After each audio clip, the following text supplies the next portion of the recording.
আসসালামু আলাইকুম এভরিওয়ান। আবারও নিয়ে আসলাম নতুন আরও একটি রান্নার রেসিপি, খেজুর গুড়ের পায়েস।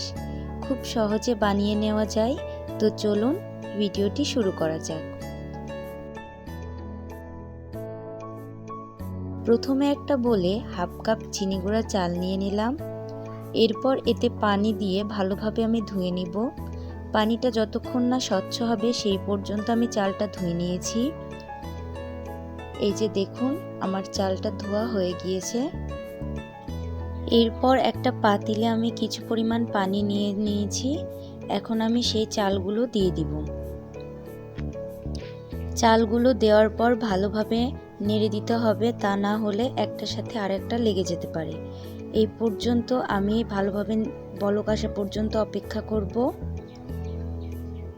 বলক আসার পরে আমি এখানে 2টা লবঙ্গ, 2 টুকরা দারচিনি, একটা এলাচ আমি চিড়ে এর মাঝে দিয়ে দিব, আর একটা তেজপাতা আমি 2 টুকরা করে দিয়ে দিয়েছি। আবারও ভালোভাবে মিশিয়ে নিব।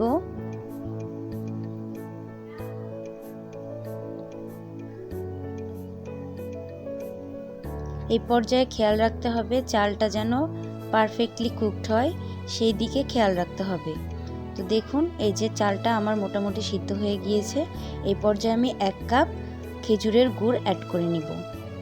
গুড়টা দেওয়ার পর আবারও ভালোভাবে মিশিয়ে নিতে হবে, তা না হলে যে গুড়গুলো আস্ত ছিল সেগুলো গলবে না।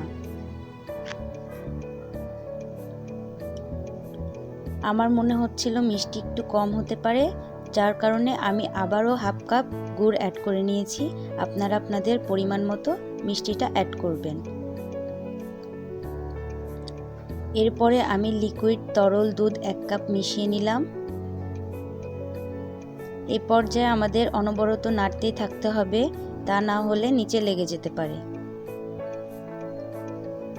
খুব অল্প সময়ে তৈরি করে নেওয়া যায় এই মজাদার গুড়ের পায়েস, যা খেতে অত্যন্ত মজা হয়।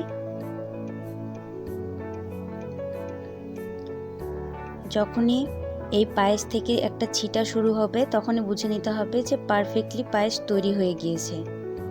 এই যে দেখুন, আমার পায়েস একদম তৈরি হয়ে গিয়েছে। ব্যাস, তৈরি হয়ে গেল আমার খেজুর গুড়ের পায়েস। ভিডিওটি ভালো লাগলে অবশ্যই লাইক, কমেন্ট অ্যান্ড শেয়ার করবেন, এবং ইউটিউব থেকে দেখে থাকলে অবশ্যই চ্যানেলটি সাবস্ক্রাইব করবেন। আল্লাহ হাফেজ।